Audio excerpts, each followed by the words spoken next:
अध्याय 3 सबक 2 पैसे की समझ क्यों सिखाई जानी चाहिए। 1990 में मेरे सबसे अच्छे दोस्त माइक ने अपने डैडी का लंबा चौड़ा कारोबार संभाल लिया है और उसे अपने डैडी से ज्यादा कामयाबी मिल रही है। हम एक दूसरे से साल में 1-2 बार गोल्फ कोर्स पर मिलते हैं। वह और उसकी पत्नी इतने ज्यादा अमीर हैं कि आप इसकी कल्पना भी नहीं कर सकते। अमीर डैडी का साम्राज्य बहुत सुरक्षित हाथों में है और अब माइक अपने बेटे को उसी तरह सिखा रहा है जिस तरह से उसके डैडी ने हमें सिखाया था। 1994 में मैं 47 साल की उम्र में रिटायर हो गया और मेरी पत्नी किम उस वक्त 37 साल की थी। रिटायरमेंट का यह मतलब नहीं है कि हम काम नहीं करते या आगे काम नहीं करेंगे। इसका मतलब यह है कि जब तक कोई चमत्कार ही ना हो जाए तब तक हम काम करने या ना करने के लिए आजाद हैं। इसका कारण यह है कि हमारी दौलत अपने आप बढ़ती रहती है, मुद्रास्फीति के दर से कहीं ज्यादा तेज रफ्तार से। मुझे लगता है कि आजादी इसी को कहते हैं। हमारी दौलत इतनी ज्यादा है कि यह अपने आप बढ़ सकती है। यह पेड़ लगाने की तरह है। आप सालों तक इसे पानी देते हैं और एक दिन उसे आपकी जरूरत नहीं रह जाती। इसकी जड़ें जमीन में काफी गहराई तक पहुंच जाती है। इसके बाद पेड़ आपके सुख के लिए छाया और फल देता है। माइक ने साम्राज्य चलाने का विकल्प चुना और मैंने रिटायर होने का। जब भी मैं लोगों से बातें करता हूँ तो वे अक्सर मुझसे सलाह मांगते हैं कि उन्हें क्या करना चाहिए, शुरुआत कहाँ से और कैसे की जाए, आपकी नज़र में कौन सी पुस्तक अच्छी रहेगी। तो जब लोग मुझसे पूछते हैं हम किस तरह शुरू करें या मुझे बताइए कि जल्दी से अमीर कैसे बना जा सकता है, तो वे मेरे जवाब से बहुत निराश होते हैं। मैं उनसे सिर्फ यही कहता हूँ जो मेरे अमीर डैडी ने मुझे बचपन में कहा था, अगर तुम अमीर बनना चाहते हो तो तुम्हारे पास पैसे की समझ होनी चाहिए। जब भी मैं अमीर डैडी से मिलता था यह विचार मेरे दिमाग में हर बार ठोका जाता था। जैसा मैंने कहा, मेरे पढ़े लिखे डैडी हमेशा किताबें पढ़ने के फायदे बताते रहते थे। दूसरी तरफ मेरे अमीर डैडी वित्तीय साक्षरता या पैसे की समझ विकसित करने पर जोर देते थे। अगर आप एम्पायर स्टेट बिल्डिंग बनाने जा रहे हैं तो सबसे पहले आपको एक गहरा गड्ढा खोदना पड़ेगा और एक मजबूत नींव डालनी होगी। अगर आप किसी उपनगर में एक घर बनाने जा रहे हैं तो आपको सिर्फ 6 इंच का कंक्रीट का स्लैब डालना होगा। ज्यादातर लोग अमीर बनने के चक्कर में 6 इंच के स्लैब पर एम्पायर स्टेट बिल्डिंग खड़ी करना चाहते हैं। हमारा स्कूल सिस्टम उस जमाने का है जब खेती किसानी ही अर्थव्यवस्था का आधार थी। आज भी यह बिना नींव के घरों में भरोसा करता है। धूल का फर्श आज भी लोकप्रिय है, इसीलिए स्कूल से निकलने वाले बच्चों की कोई आर्थिक नींव नहीं होती है। एक दिन जब उन्हें नींद नहीं आती और वे कर्ज में डूब जाते हैं तो वे अमेरिकी सपने को देखते हैं और यह फैसला करते हैं कि पैसे की जो समस्या उनके सामने खड़ी है उसे अमीर होकर ही सुलझाया जा सकता है। इमारत बनना शुरू हो जाती है, यह तेजी से ऊपर बढ़ती है और जल्द ही एम्पायर स्टेट बिल्डिंग के बजाय हमारे पास सबर्बिया या लीनिंग टावर होता है। हमारी रातों की नींद एक बार फिर उड़ जाती है। माइक और मेरे लिए दोनों ही विकल्प संभव थे क्योंकि हमारी आर्थिक नींव मजबूत थी और पैसे की समझ हमें बचपन से ही सिखाई गई थी। देखा जाए तो अकाउंटिंग शायद दुनिया का सबसे बोरिंग विषय है। यह बहुत उलझन भरा विषय भी है, परंतु अगर आप लंबे समय तक अमीर बने रहना चाहते हैं तो यह सबसे महत्वपूर्ण विषय भी है। सवाल यह है कि आप इस बोरिंग और उलझन भरे विषय को अपने बच्चों को किस तरह सिखा सकते हैं। इस सवाल का जवाब है इसे आसान बनाकर। पहले इसे तस्वीर के जरिए सिखाएं। अमीर डैडी ने माइक और मेरे लिए एक मजबूत आर्थिक नींव डाली थी। चूंकि हम लोग छोटे बच्चे थे इसीलिए उन्होंने हमें सिखाने का एक आसान तरीका इजाद किया। सालों तक वे केवल चित्र बनाते रहे और उनके साथ शब्दों का इस्तेमाल करके हमें समझाते रहे। जब माइक और मैंने उन आसान डायग्राम की मदद से आर्थिक शब्दावली और पैसे के खेल को समझ लिया तो इसके कई सालों बाद अमीर डैडी ने अंकों को जोड़ना शुरू किया। आज माइक को जितने अकाउंटिंग विश्लेषण की जरूरत है वह उससे भी कई सूक्ष्म और जटिल विश्लेषण कर सकता है। उसके पास 10 अरब डॉलर का साम्राज्य है। मैं इतना ज्यादा जटिल विश्लेषण नहीं करता क्योंकि मेरा साम्राज्य छोटा है, परंतु हम दोनों की ही नींव आसान नींव थी। आगे आने वाले पृष्ठों में मैं आपके सामने वही आसान से चित्र खींचूंगा जो माइक के डैडी ने हमारे लिए खींचे थे। हालांकि वे आसान हैं, परंतु इन चित्रों के सहारे उन्होंने 2 छोटे बच्चों को ठोस और गहरी नींव पर दौलत का बड़ा महल बनाना सिखाया।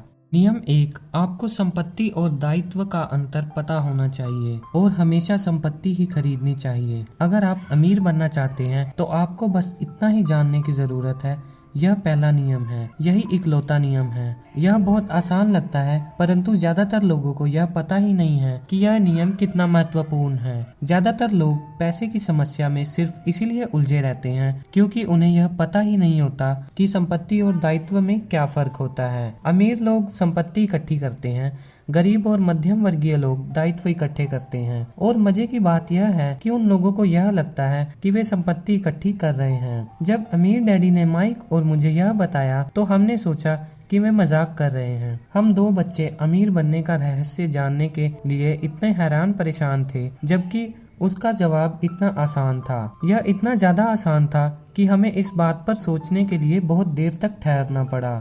संपत्ति क्या होती है? माइक ने पूछा। अभी उस बारे में चिंता मत करो, अमीर डैडी ने कहा। अभी सिर्फ इस विचार को अपने दिमाग में घुस जाने दो। अगर तुम इसे आसानी से समझ सकते हो तो तुम्हारी जिंदगी की एक योजना होगी और तुम्हें जिंदगी भर पैसे की कभी दिक्कत नहीं आएगी। यह आसान है, इसीलिए इसे अनदेखा कर दिया जाता है। आपका मतलब है कि हमें बस इतना ही जानने की जरूरत है कि संपत्ति क्या है। यह जानने के बाद हम उसे हासिल कर लें और अमीर बन जाएं। मैंने पूछा। अमीर डैडी ने हामी भरी। हाँ, यह इतना ही आसान है। अगर यह इतना आसान है तो फिर हर आदमी अमीर क्यों नहीं बन जाता? मैंने पूछा। अमीर डैडी मुस्कुराए। क्योंकि लोग संपत्ति और दायित्व में फर्क नहीं कर पाते। मुझे याद है मैंने पूछा था, वयस्क लोग इतने मूर्ख कैसे हो सकते हैं?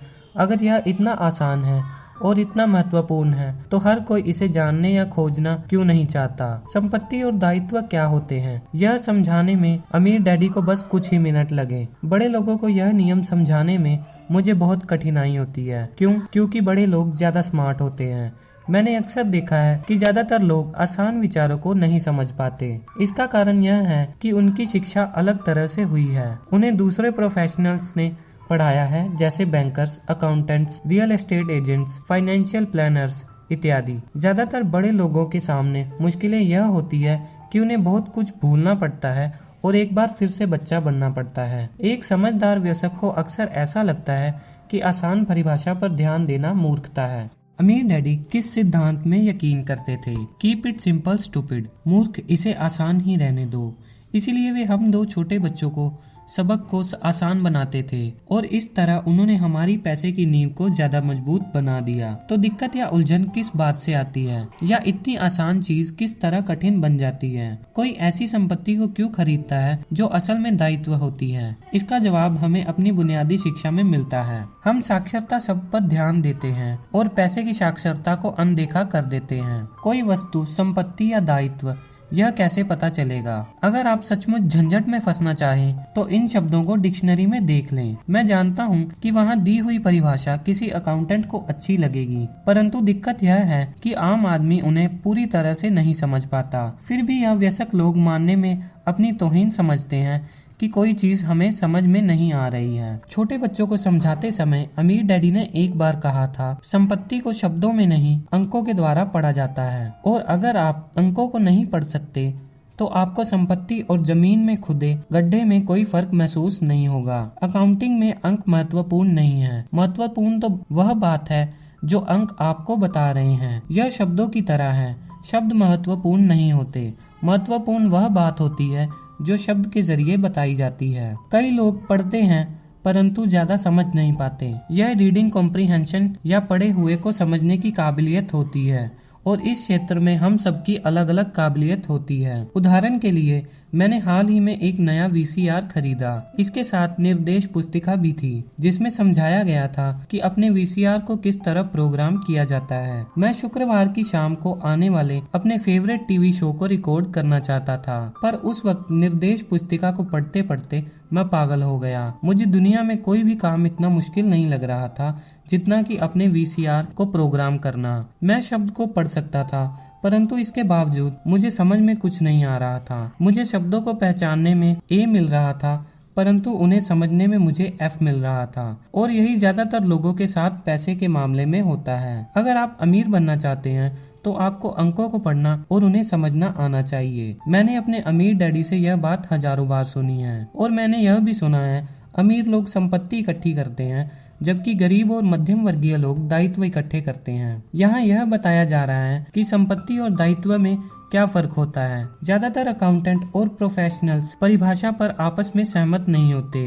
परंतु यह आसान चित्र या रेखा चित्र दो छोटे बच्चों के लिए मजबूत वित्तीय नींव डालने में बड़े काम आए। बहुत छोटे बच्चों को सिखाने के हिसाब से अमीर डैडी ने हर चीज को बहुत आसान बनाए रखा और जहाँ तक बन पड़ा उन्होंने चित्र या रेखा चित्र का प्रयोग ज्यादा किया, शब्द का उपयोग कम से कम किया और अंकों का तो कई वर्ष तक इस्तेमाल ही नहीं किया। यह एक संपत्ति का कैश फ्लो पैटर्न है। ऊपर दिया हुआ बॉक्स एक इनकम स्टेटमेंट है जिसे अक्सर लाभ और हानि का स्टेटमेंट भी कहा जाता है। यह आमदनी और खर्च बताता है, आने वाला पैसा और जाने वाला पैसा। नीचे का चित्र बैलेंस शीट है। इसे इसलिए यह कहा जाता है क्योंकि इसमें संपत्ति और दायित्व को एक साथ मिलाकर देखा जाता है, यानी उन्हें बैलेंस किया जाता है। कुछ लोग जिनमें पैसे की समझ नहीं होती इनकम स्टेटमेंट और बैलेंस शीट के बीच के संबंध को नहीं जानते। यह संबंध जानना बहुत जरूरी है। पैसे की तंगी की असली वजह यह होती है कि लोग संपत्ति और दायित्व के बीच के अंतर को ठीक से नहीं समझ पाते। अक्सर इन दोनों शब्दों की परिभाषा भी समस्या खड़ी कर देती है। अगर आपको दुविधा में पढ़ना अच्छा लगता है तो आप शब्दकोश उठाकर उसमें संपत्ति और दायित्व शब्दों का मतलब देख लें। अब इन परिभाषाओं का मतलब अकाउंटेंट को तो अच्छी तरह समझ में आ सकता है, परंतु आम आदमी के लिए यह वैसी ही बात हो गई जैसे परिभाषा का मतलब मैंडेरियन जैसी किसी विदेशी भाषा में लिख दिया गया हो। आप परिभाषा में लिखे हुए शब्दों को तो पढ़ सकते हैं, परंतु उन्हें अच्छी तरह समझना कठिन है। इसीलिए जैसा मैंने पहले कहा था, मेरे अमीर डैडी ने हमेशा दोनों छोटे बच्चों को यह आसान परिभाषा सिखाई। संपत्ति वह होती है जो आपकी जेब में पैसा डालती है। अच्छी, आसान और उपयोग में आने वाली परिभाषा। यह एक दायित्व का कैश फ्लो पैटर्न है। अब चूंकि संपत्ति और दायित्व को चित्रों से समझा दिया गया है, इसीलिए शब्दों में दी गई परिभाषा को समझना ज्यादा आसान होगा। संपत्ति वह चीज है जो मेरी जेब में पैसे डालती है। दायित्व वह चीज है जो मेरी जेब से पैसे निकालती है। वास्तव में आपको इतना ही जानने की जरूरत है। अगर आप अमीर बनना चाहते हैं तो आप जिंदगी भर संपत्ति खरीदते रहिए। अगर आप गरीब या मध्यम वर्गीय आदमी बनना चाहते हैं तो आप दायित्व खरीदते रहिए। इसके बीच के फर्क को ना जानने से ज्यादातर लोग जीवन भर पैसे की तंगी से परेशान रहते हैं। पैसों के लिए आदमी इसलिए परेशान होता रहता है क्योंकि वह ना तो शब्दों को समझ पाता है ना ही अंकों को। जिन लोगों के सामने पैसे की मुश्किलें आ रही हैं, उन्हें यह समझ लेना चाहिए कि शब्दों या अंकों में ऐसा कुछ है जिसे वे पढ़ नहीं पा रहे हैं। कोई चीज ठीक से उनकी समझ में नहीं आ रही है। अमीर लोग इसीलिए अमीर होते हैं क्योंकि इस मामले में वे पैसे की तंगी से परेशान लोगों से ज्यादा समझदार होते हैं। तो अगर आप अमीर बनना चाहते हैं और अपनी दौलत को बनाए रखना चाहते हैं तो पैसे की साक्षरता और समझदारी महत्वपूर्ण है, शब्दों में भी और अंकों में भी। चित्र में जो तीर लगे हैं वे पैसे के बहाव यानी कैश फ्लो को बताते हैं। ध्यान रखिए, सिर्फ अंकों से पूरी बात समझ में नहीं आती है और सिर्फ शब्दों से पूरी बात समझ में नहीं आती है। महत्व तो पूरी कहानी का होता है। किसी वित्तीय रिपोर्ट में अंकों को पढ़ना प्लॉट या कहानी ढूंढने की तरह ही है। पैसा कहाँ जा रहा है, इस बात की कहानी। 80% परिवारों की पैसे की कहानी यह होती है कि वे अमीर बनने के लिए कड़ी मेहनत करते जाते हैं। इसका कारण यह नहीं है कि वे पैसा नहीं कमाते, असली कारण यह है कि वे जिंदगी भर संपत्ति की जगह दायित्व खरीदते रहते हैं। उदाहरण के तौर पर यह एक गरीब आदमी या घर पर रहने वाले नौजवान का कैश फ्लो पैटर्न है। यह मध्यम वर्गीय आदमी का कैश फ्लो पैटर्न है। यह एक अमीर आदमी का कैश फ्लो पैटर्न है।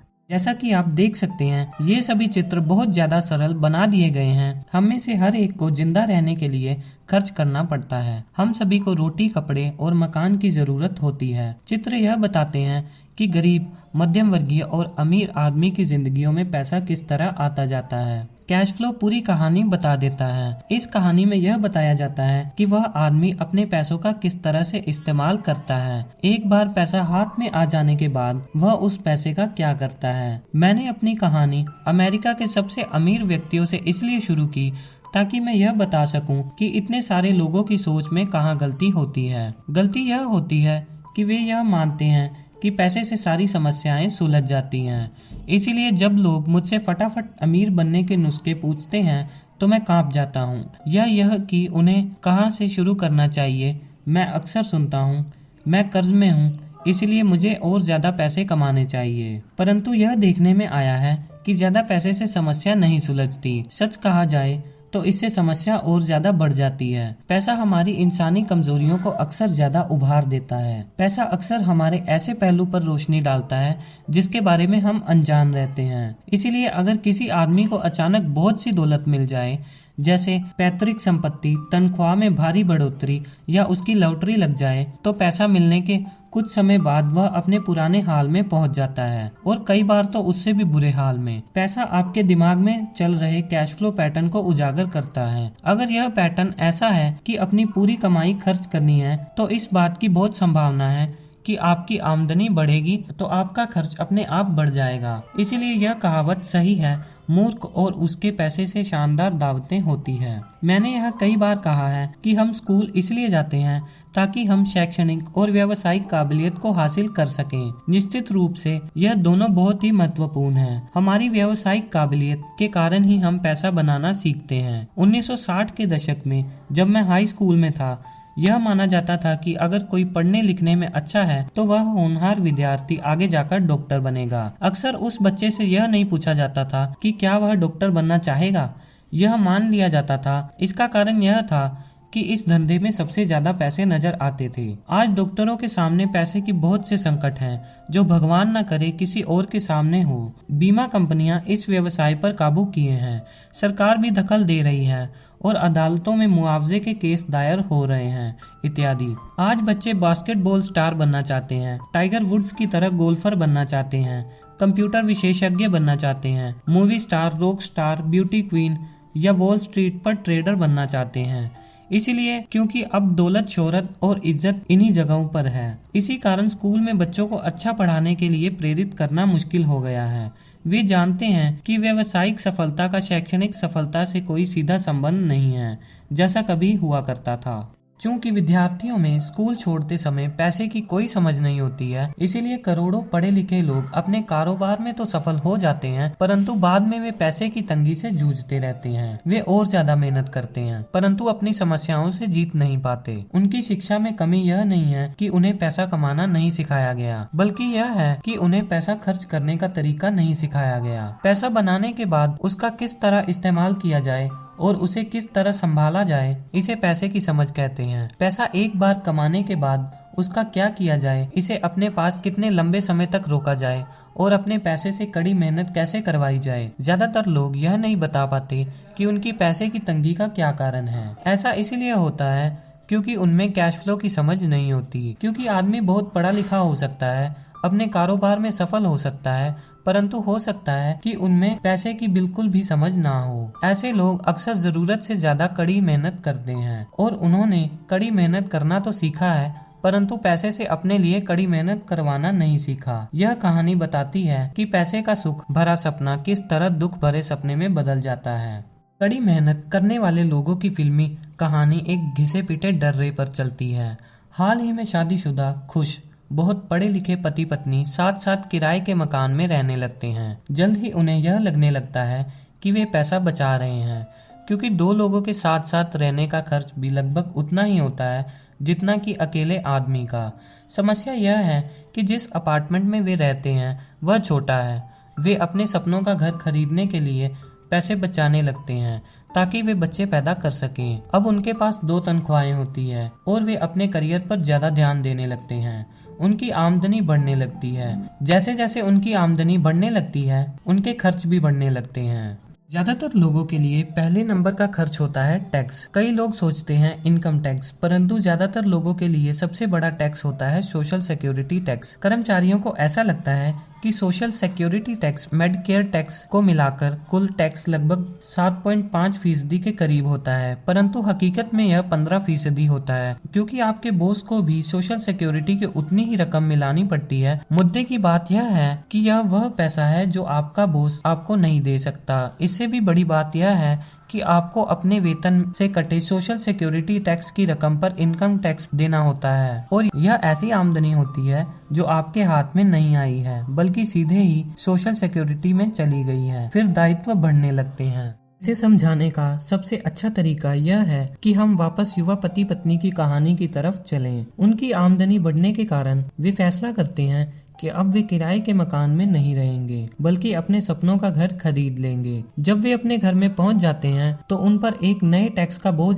आ जाता है जिसे प्रॉपर्टी टैक्स कहते हैं। फिर वे लोग एक नई कार खरीदते हैं, नया फर्नीचर और नया सामान खरीदते हैं ताकि उनका घर आलीशान लगे। अचानक वे अपने सपने से जागते हैं और देखते हैं कि उनके दायित्व का कॉलम बढ़ गया है। वे कर्ज में हैं और उन्हें बहुत से मॉर्टगेज ऋण और क्रेडिट कार्ड ऋण चुकाने हैं। अब वे चूहा दौड़ में फंस चुके हैं। एक बच्चा पैदा हो जाता है। वे और कड़ी मेहनत करते हैं। प्रक्रिया फिर दोहराई जाती है। ज्यादा पैसा आता है, उस पर ज्यादा टैक्स लगता है जिसे ब्रैकेट क्रीप भी कहा जाता है। तभी उनके पास डाक में एक और क्रेडिट कार्ड आ जाता है। वे उसका इस्तेमाल करते हैं, वह खत्म हो जाता है। तभी एक लोन कंपनी का आदमी आकर उन्हें बताता है कि उनकी सबसे बड़ी संपत्ति, उनके घर की कीमत बढ़ गई है। कंपनी उन्हें एक बिल कंसोलिडेशन लोन देने का ऑफर देती है क्योंकि उनकी क्रेडिट बहुत अच्छी है। कंपनी उन्हें यह भी बताती है कि समझदारी इसी में होगी कि वे अपने ऊंचे ब्याज दर पर लिए गए कंज्यूमर लोन को अपने क्रेडिट कार्ड से चुका दें और इसके अलावा उनके घर पर लगने वाले ब्याज से उन्हें टैक्स में छूट भी मिलेगी। वे ऐसा ही करते हैं और ज्यादा ब्याज दर वाले क्रेडिट कार्ड का भुगतान कर देते हैं। इसके बाद वे राहत की सांस लेते हैं। उन्होंने क्रेडिट कार्ड का हिसाब साफ कर दिया है। अब उन्होंने अपने उपभोक्ता ऋण को होम मॉर्टगेज में बदल लिया है। उनका भुगतान भी कम हो जाता है क्योंकि उन्हें अपने कर्ज को 30 साल की किश्तों में चुकाना है। समस्या से निपटने का यही स्मार्ट तरीका है। उनके पड़ोसी आते हैं और उन्हें शॉपिंग पर चलने का न्योता देते हैं। मेमोरियल डे की सेल लगी हुई है, यही तो मौका है कुछ पैसे बचाने का। वे अपने आप से कहते हैं, मैं कुछ नहीं खरीदूंगा, मैं तो सिर्फ देखने जा रहा हूँ। परंतु अगर कोई चीज जम जाए तो उसे खरीदने की उम्मीद में वे अपने क्रेडिट कार्ड को ले जाना नहीं भूलते। मैं ऐसे युवा दंपति से हर समय टकराता हूँ। उनके नाम बदलते रहते हैं परंतु उनकी पैसे की तंगी एक सी रहती है। वे मेरी चर्चाओं में यह सुनने के लिए आते हैं कि मैं इस बारे में क्या कहता हूँ। वे मुझसे पूछते हैं, क्या आप हमें बता सकते हैं कि और ज्यादा पैसा कैसे कमाया जा सकता है? उनकी खर्चीली आदतों ने उन्हें और ज्यादा कमाने के लिए मजबूर कर दिया है। वे इतना भी नहीं जानते कि दरअसल समस्या पैसा कमाने की नहीं है, पैसा सही तरह से खर्च करने की है और यही पैसे की तंगी का कारण है।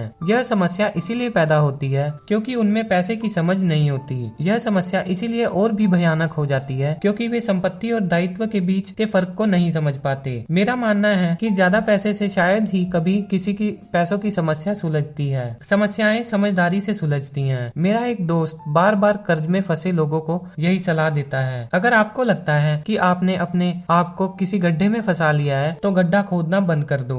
मेरे डैडी बचपन में हमें बताया करते थे कि जापानी 3 ताकतों को मानते थे, तलवार की ताकत, रत्नों की ताकत और दर्पण की ताकत। तलवार हथियारों की ताकत का प्रतीक थी। अमेरिका ने हथियारों पर खरबों डॉलर खर्च कर दिए हैं और इसी कारण वह आज विश्व में सबसे ताकतवर देश है। रत्न पैसे की ताकत का प्रतीक है। इस कहावत में कुछ तो सच्चाई है। यह स्वर्णिम नियम याद रखो, जिसके पास स्वर्ण है वही नियम बनाता है। दर्पण आत्मज्ञान का प्रतीक है। जापानी दंत कथा के अनुसार यह आत्मज्ञान इन तीनों में सबसे कीमती वस्तु थी। गरीब और मध्यम वर्गीय लोग अक्सर धन की ताकत से नियंत्रित होते हैं। वे सुबह सुबह उठकर कड़ी मेहनत करने यानी नौकरी करने चले जाते हैं और खुद से यह तक नहीं पूछते कि क्या ऐसा करना समझदारी है। पैसे की समझ न होने के कारण ज्यादातर लोग पैसे की डरावनी ताकत को यह इजाजत दे देते हैं कि वह उन्हें काबू में कर ले। पैसे की ताकत उनके विरोध में इस्तेमाल होती है। अगर वे दर्पण की ताकत का इस्तेमाल करते तो वे खुद से यह सवाल पूछते, क्या इसमें समझदारी है? बहुत बार अपनी अंदरूनी समझदारी पर भरोसा करने के बजाय लोग भीड़ के साथ साथ चलने लगते हैं। वे कोई काम इसलिए करते हैं क्योंकि सभी लोग ऐसा करते हैं। वे सवाल पूछने के बजाय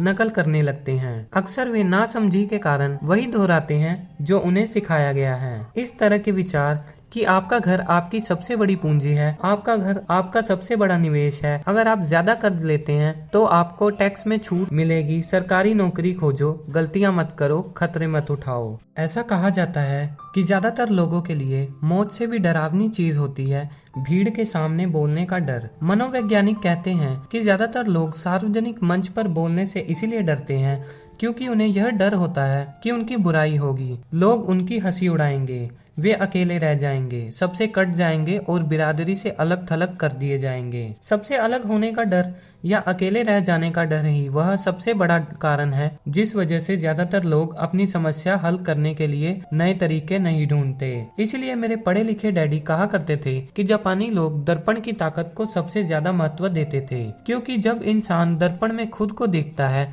तभी उसे सच्चाई का पता चलता है। और ज्यादातर लोग खतरे मत उठाओ इसलिए कहते हैं क्योंकि वे खुद डरे हुए होते हैं। यह किसी भी चीज के बारे में कहा जा सकता है, जैसे खेल में, संबंधों में, करियर में, धन में। इसी समाज से कट जाने के डर के कारण लोग लीक पर चलते हैं और समाज की स्वीकृत मान्यताओं या लोकप्रिय प्रवृत्तियों के खिलाफ नहीं जाते। आपका घर एक संपत्ति है, बिल कंसोलिडेशन, लोन लो और कर्ज से बाहर निकल जाओ, कड़ी मेहनत करो, प्रमोशन का सवाल है, एक दिन मैं वाइस प्रेसिडेंट बन जाऊंगा, पैसे बचाओ, जब मेरी तनख्वाह बढ़ेगी तो मैं एक बड़ा घर खरीदूंगा, म्यूचुअल फंड सुरक्षित है, टिकल मी एल्मो डॉल्स अभी स्टॉक में नहीं है, परंतु मेरे पास एक डील रखी हुई है जो दूसरा ग्राहक अब तक लेने नहीं आया। भीड़ के साथ चलने और पड़ोसियों के ऐशो आराम की नकल करने के कारण पैसे की बहुत सी समस्याएं पैदा होती है। कई बार हम सभी को दर्पण में देखने की जरूरत होती है और हमें अपने डर के बजाय अपनी अंदरूनी समझदारी से सोचना चाहिए। जब माइक और मैं 16 वर्ष के हुए तो हमें स्कूल में समस्याएं आने लगी। हम बुरे बच्चे नहीं थे, हम केवल अपने आप को भीड़ से अलग कर रहे थे। स्कूल के बाद और शनिवार रविवार को हम माइक के डैडी के लिए काम करते थे। माइक और मैं अक्सर घंटों तक उसके डैडी के साथ बैठे रहते थे जब तक वे अपने बैंकर्स, वकील, अकाउंटेंट्स, ब्रोकर, निवेशकों, मैनेजर्स और कर्मचारियों के साथ चर्चा करते थे। माइक के डैडी ने 13 साल की उम्र में स्कूल छोड़ दिया था और अब वे पढ़े लिखे लोगों को रास्ता दिखा रहे थे, उन्हें आदेश और निर्देश दे रहे थे, उनसे सवाल पूछ रहे थे। पढ़े लिखे लोग उनकी एक आवाज पर दौड़े चले आते थे और उनके गुस्से से डरते थे। यह आदमी कभी भीड़ के साथ नहीं चला। इस आदमी ने खुद के दम पर सोचा और फैसले किए। उन्हें इन शब्दों से चिढ़ होती थी, हमें इसे इस तरह से इसलिए करना पड़ेगा क्योंकि सभी लोग इसी तरह से करते हैं। वे नहीं हो सकता से भी बहुत चिढ़ते थे। अगर आप उनसे कोई काम करवाना चाहते थे तो आपको बस इतना ही कहना था, मुझे लगता है कि आप इसे नहीं कर सकते। माइक और मैं उनके साथ रहकर जितना सीखे उतना हमने स्कूल में बिताए सालों में भी कभी नहीं सीखा, कॉलेज में भी नहीं। माइक के डैडी के पास स्कूल की शिक्षा तो नहीं थी, परंतु उनके पास पैसे की शिक्षा थी और इसी कारण वे सफल भी थे। वे हमें बार बार बताया करते थे, एक समझदार आदमी अपने से ज्यादा समझदार लोगों को नौकरी पर रख सकता है। इसीलिए माइक और मुझे समझदार लोगों की बातें सुनने और उनसे सीखने का लाभ मिला। परंतु इसके कारण माइक और मैं दोनों ही उस सामाजिक मान्यताओं के साथ नहीं चल पाए जो हमारे शिक्षक हमें सिखाते थे और इस वजह से कई समस्याएं पैदा हो गई। जब कोई टीचर कहता था अगर तुम्हें अच्छे नंबर नहीं मिलते हैं तो तुम दुनिया में कुछ नहीं कर सकते, तो माइक और मैं अपनी भौहें चढ़ा लेते थे। जब हमें घिसे पीटे डर्रे पर चलने को कहा जाता था और नियमों का अक्षरश पालन करना सिखाया जाता था तो हमें यह लगता था कि स्कूली शिक्षा दरअसल रचनात्मकता का गला घोंट देती है। हम अमीर डैडी की यह बात समझने लगे थे कि स्कूलों को इसलिए बनाया गया है ताकि वहाँ अच्छे कर्मचारी तैयार हो सकें, ना कि अच्छे मालिक। कभी कभार माइक या मैं टीचर से पूछते थे कि हम जो पढ़ रहे हैं उसकी असल जिंदगी में क्या उपयोगिता है, या यह कि हमें पैसों के बारे में क्यों नहीं पढ़ाया जाता। दूसरे सवाल का अक्सर हमें यह जवाब मिलता था कि पैसा महत्वपूर्ण नहीं है और अगर हम अच्छी पढ़ाई करेंगे तो पैसा अपने आप मिलने लगेगा। हम पैसे की ताकत के बारे में जितना ज्यादा जानते जाते थे अपने शिक्षकों और सहपाठियों से उतना ही दूर होते जाते थे। मेरे पढ़े लिखे डैडी ने कभी मुझ पर अच्छे नंबरों के लिए दबाव नहीं डाला। मुझे इस बात पर हैरत होती है कि उन्होंने ऐसा क्यों नहीं किया, परंतु हम लोगों में पैसे को लेकर अक्सर वाद विवाद होने लगे थे। जब मैं 16 साल का हुआ तो मेरी पैसे की बुनियाद मेरे मम्मी डैडी से अच्छी हो चुकी थी। मैं हिसाब किताब रख सकता था। मैं tax accountants, corporate attorney, banks, real estate brokers, निवेशकों इत्यादि की बातें सुनता था। मेरे डैडी शिक्षकों से बातें करते थे। एक दिन मेरे डैडी मुझे बता रहे थे कि हमारा घर हमारे लिए सबसे बड़ा निवेश क्यों है। इस बात को लेकर हम लोगों में बहस हो गई। जब मैंने उन्हें यह बताया कि घर हमारे लिए एक अच्छा निवेश क्यों नहीं है, आगे आने वाले चित्र से यह साफ हो जाता है कि अपने अपने घर को लेकर मेरे डैडी और मेरे गरीब डैडी के विचारों में कितना अंतर था। एक डैडी के हिसाब से उनका घर एक संपत्ति थी, जबकि दूसरे डैडी के हिसाब से यह एक दायित्व था। अमीर डैडी, गरीब डैडी। मुझे याद है मैंने नीचे वाला चित्र खींचकर अपने डैडी को कैश फ्लो की दिशा समझाने की कोशिश की थी। मैंने उन्हें यह भी बताया था कि घर के साथ साथ उससे जुड़े कुछ दीगर खर्च भी बढ़ जाते हैं। एक ज्यादा बड़े घर का मतलब था और ज्यादा खर्च, और इसका मतलब यह था कि कैश फ्लो खर्च के कॉलम से होकर गुजरता रहता था। दायित्व। आज भी लोग मुझसे इस बात पर बहस करते हैं कि उनका घर संपत्ति क्यों नहीं होता। मैं जानता हूँ कि बहुत से लोगों के लिए खुद का घर उनका सबसे बड़ा सपना होता है और इसीलिए वे इसे अपना सबसे बड़ा निवेश मानते हैं। अपने घर के मालिक होने से ज्यादा अच्छा कुछ भी नहीं है। मैं इस लोकप्रिय मान्यता को देखने का एक और नजरिया सुझाना चाहता हूँ। अगर मैं और मेरी पत्नी एक ज्यादा बड़ा और आलीशान मकान खरीदने की बात सोचते हैं तो हम जानते हैं कि यह एक संपत्ति नहीं होगी बल्कि एक दायित्व होगा, क्योंकि इससे हमारी जेब से पैसा निकल जाएगा। तो यह रहा मेरा तर्क। हालांकि ज्यादातर लोग मुझसे सहमत नहीं होंगे, क्योंकि घर एक भावनात्मक चीज होती है और जब पैसे का सवाल आता है तो भावनाएं पैसे की समझ को हरा देती हैं। मुझे व्यक्तिगत अनुभव से पता है कि पैसा हर फैसले को भावनात्मक बना देता है। तर्क 1, जब घर की बात आती है तो मैं यह बताना चाहता हूँ कि ज्यादातर लोग उस घर की कीमत चुकाने के लिए जिंदगी भर काम करते हैं जिसके वे कभी पूरी तरह मालिक नहीं होते। दूसरे शब्दों में ज्यादातर लोग एक घर खरीदने के कुछ सालों बाद दूसरा घर खरीदते हैं और हर बार पहले मकान के लिए जो कर्ज वे लेते हैं उस पर उनके पास हर बार फिर से 30 साल का नया कर्ज हो जाता है। तर्क 2, हालांकि लोगों को मॉर्टगेज पेमेंट पर ब्याज के लिए टैक्स में छूट मिलती है, परंतु वे अपने दीगर खर्चों के लिए टैक्स के बाद मिलने वाले डॉलरों का उपयोग करते हैं अपनी मॉर्टगेज पूरी तरह चुकाने के बाद भी। तर्क 3, मेरी पत्नी के मम्मी डैडी को धक्का लगा जब उनके घर का प्रॉपर्टी टैक्स $1000 प्रति माह तक पहुंच गया। यह तब हुआ जब वे रिटायर हो चुके थे और इस बढ़ोतरी से उनका रिटायरमेंट के बाद का बजट गड़बड़ा गया और उन्हें मजबूरन मकान बदलना पड़ा। तर्क 4, घर की कीमत हमेशा नहीं बढ़ती। मेरे कुछ दोस्त हैं जिन्होंने अपने घर के लिए कर्ज लिया था। उन्हें $10 लाख से भी ज्यादा का कर्ज चुकाना है, पर आज उस घर की कीमत $7 लाख से ज्यादा नहीं है। तर्क 5, सबसे बड़े नुकसान अक्सर गंवाने की वजह से होते हैं। अगर आपका सारा पैसा मकान में फंसा रहता है तो आपको ज्यादा कड़ी मेहनत करनी पड़ती है ताकि आपका खर्च चलता रहे। इस दौरान आपकी संपत्ति वाले कॉलम में कोई बढ़ोतरी नहीं होती है। अगर एक युवा पति पत्नी शुरुआत में ही अपना पैसा संपत्ति वाले कॉलम में लगाएं तो उनके आगे के साल आराम से गुजरेंगे, खासकर उस समय जब वे अपने बच्चों को कॉलेज में भेजेंगे। इस दौरान उनकी संपत्ति भी बढ़ जाएगी और उनके खर्च भी आराम से चलते रहेंगे। अक्सर ऐसा होता है कि आपका घर आपके बढ़ते हुए खर्च के भुगतान के लिए होम इक्विटी लोन का साधन बन जाता है। संक्षेप में, अपना घर खरीदने का फैसला बहुत खर्चीला पड़ता है। इसके बजाय बेहतर यह होगा कि जल्द ही इन्वेस्टमेंट पोर्टफोलियो बना लिया जाए। किसी आदमी पर इसका असर कम से कम 3 तरह से पड़ता है। नंबर 1, समय की बर्बादी, क्योंकि इस दौरान दूसरी संपत्तियों का मूल्य बढ़ गया होता है। नंबर 2, अतिरिक्त पूंजी की बर्बादी, जिसे दोबारा निवेश किया जा सकता था, जबकि घर खरीदने के बाद आपको घर से सीधे जुड़े बहुत से खर्चे उठाने पड़ते हैं। नंबर 3, शिक्षा की बर्बादी। अक्सर ऐसा होता है कि लोग यह मानते हैं कि उनके संपत्ति वाले कॉलम में उनका घर, बचत और रिटायरमेंट प्लान आते हैं। चूँकि उनके पास निवेश करने के लिए पैसा नहीं होता है, इसीलिए वे बिल्कुल भी निवेश नहीं करते हैं। इस कारण उन्हें निवेश का अनुभव कभी नहीं मिल पाता। ज्यादातर लोग कभी एक समझदार निवेशक नहीं बन पाते और सबसे बढ़िया निवेश सामान्य तौर पर सबसे पहले समझदार निवेशकों को बेचे जाते हैं, जो बाद में उन्हें सुरक्षित खेलने वाले लोगों को बेचते हैं। मेरे पढ़े लिखे डैडी का फाइनेंशियल स्टेटमेंट चूहा दौड़ में फंसे व्यक्ति का सबसे अच्छा उदाहरण है। उनके खर्च हमेशा उनकी आमदनी से ज्यादा होते थे, इसीलिए उन्हें संपत्ति में निवेश करने का मौका ही नहीं मिलता था। इसका नतीजा यह होता था कि उनके दायित्व जैसे मॉर्टगेज और क्रेडिट कार्ड के कर्ज उनकी संपत्ति से कहीं ज्यादा होते थे। अगला चित्र 1000 शब्दों की तरह एक कहानी बताता है। पढ़े लिखे डैडी का फाइनेंशियल स्टेटमेंट। दूसरी तरफ मेरे अमीर डैडी का फाइनेंशियल स्टेटमेंट यह दिखाता है कि वे जी जान लगाकर निवेश कर रहे थे और उन्होंने अपने दायित्व को कम से कम रखा था। अमीर डैडी का फाइनेंशियल स्टेटमेंट।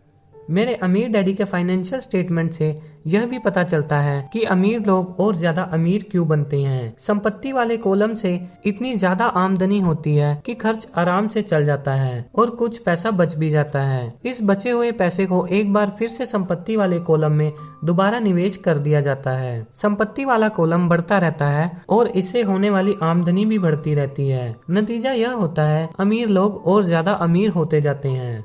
अमीर लोग और ज्यादा अमीर क्यों होते जाते हैं?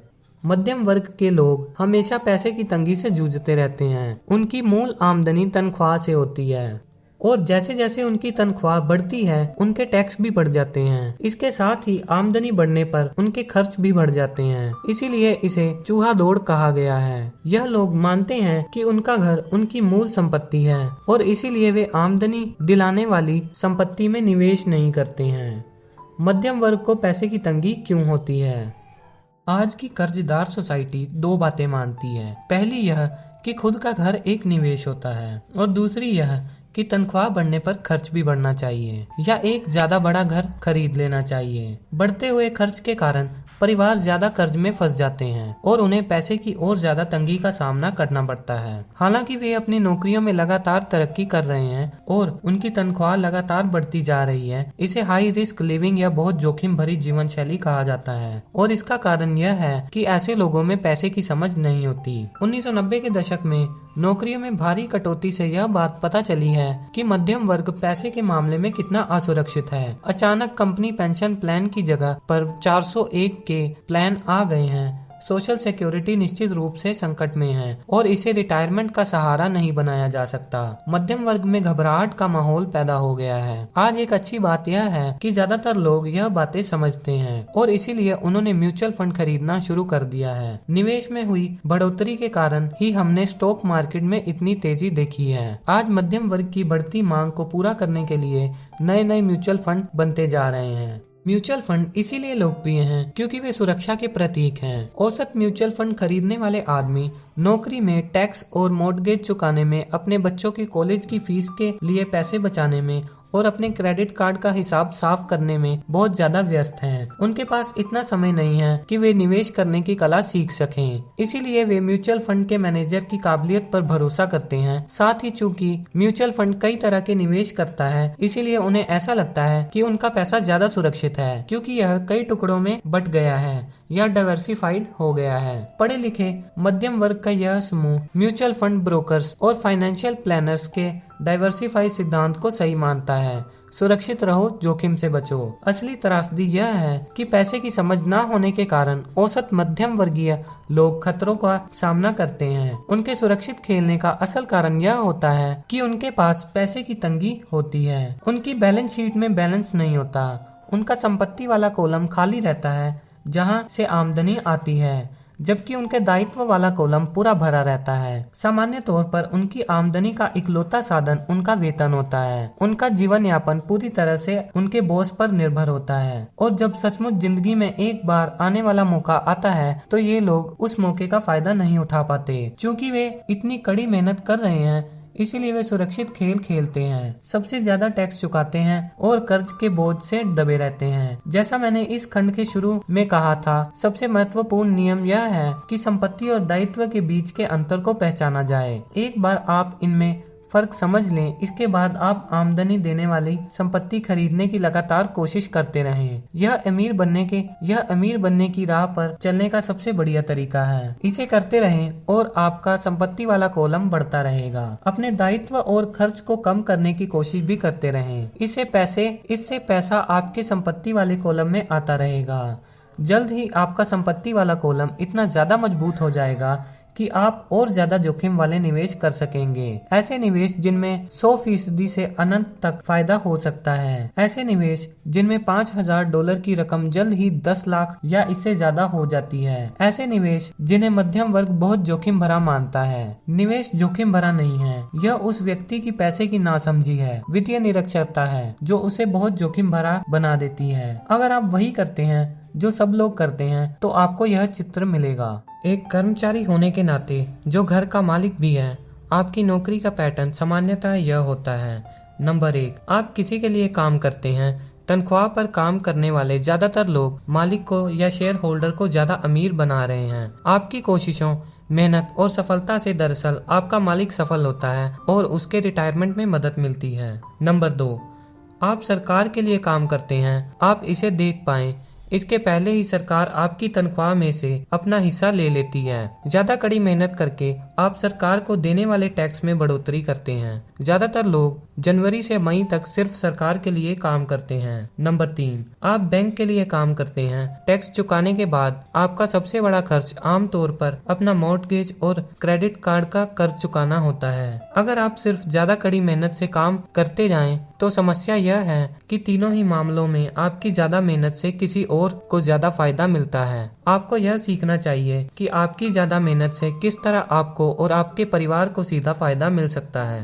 अगर आप यह फैसला कर भी लें कि आप अपने काम से काम रखेंगे, फिर भी आपको यह नहीं पता होता कि आपके लक्ष्य को किस तरह से निर्धारित किया जाए। ज्यादातर लोग अपने प्रोफेशन को बनाए रखना चाहते हैं और अपनी तनख्वाह के सहारे ही संपत्ति बनाना चाहते हैं। जब उनकी संपत्ति बढ़ती है तो वे किस तरह अपनी सफलता का आंकलन करते हैं। कब कोई आदमी यह महसूस करता है कि वह अमीर है, कि उसके पास दौलत है। संपत्ति और दायित्व की मेरी अपनी परिभाषाओं की ही तरह दौलत के बारे में भी मेरी अपनी परिभाषा है। दरअसल मैंने इसे बंकमिस्टर फुलर नामक व्यक्ति से सीखा है। कुछ लोग उसे नीम हकीम कहते हैं और कुछ लोग उसे एक जीता जागता जीनियस कहते हैं।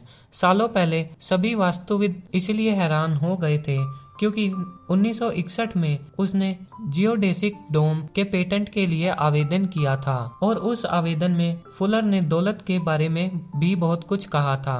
पहले तो उसका ठीक ठीक मतलब समझ में नहीं आया था, परंतु उसे कई बार पढ़ने के बाद इसका मतलब समझ में आने लगा। दौलत किसी आदमी की वह योग्यता है जिसके सहारे वह आगे आने वाले इतने दिनों तक जिंदा रह सकता है। यानी अगर मैं आज काम करना बंद कर दूं तो मैं कितने समय तक जिंदा रह सकता हूं। यह नेटवर्क की तरह नहीं है जो आपकी संपत्ति और दायित्व के बीच का अंतर है। हर व्यक्ति को लगता है कि उसके पास जो सामान है वह बहुत कीमती है, परंतु इस परिभाषा से सचमुच सही आंकलन किया जा सकता है। मैं अब आंकलन कर सकता हूँ और सचमुच जानता हूँ कि आर्थिक रूप से आजाद होने के मेरे लक्ष्य के संदर्भ में मैंने कितनी तरक्की कर ली है। हालांकि नेटवर्थ में ऐसी चीजें भी आ जाती हैं जिनसे पैसा नहीं आता, जैसे वह वस्तु जो आपके गैरेज में खड़ी है। दौलत का सीधा सा हिसाब यह है कि आपका पैसा कितना पैसा बना रहा है और इसीलिए आप आर्थिक रूप से कितने दिनों तक जिंदा रह सकते हैं। दौलत दरअसल संपत्ति के कॉलम की कैश फ्लो के दायित्व वाले कॉलम के साथ तुलना है। एक उदाहरण ले,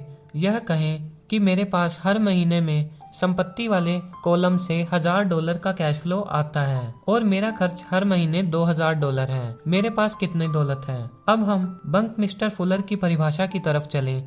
उनकी परिभाषा के हिसाब से मैं कितने दिनों तक जिंदा रह सकता हूँ। अगर हम महीने में 30 दिन मान लें तो इस परिभाषा के हिसाब से मैं 15 दिन तक जिंदा रह सकता हूँ। जब मैं अपनी संपत्ति से हर महीने $2000 का कैश फ्लो हासिल करने लग जाऊंगा तो मैं दौलतमंद हो जाऊंगा। हालांकि मैं अमीर नहीं हूँ, परंतु मैं दौलतमंद जरूर हूँ। हर महीने मेरी संपत्ति से मुझे जो आमदनी मिलती है वह मेरे महीने भर के खर्च के लिए काफी होती है। अगर मैं अपने खर्च को बढ़ाना चाहता हूँ तो मुझे इसके पहले अपनी संपत्ति से आने वाले कैश फ्लो को बढ़ाना होगा।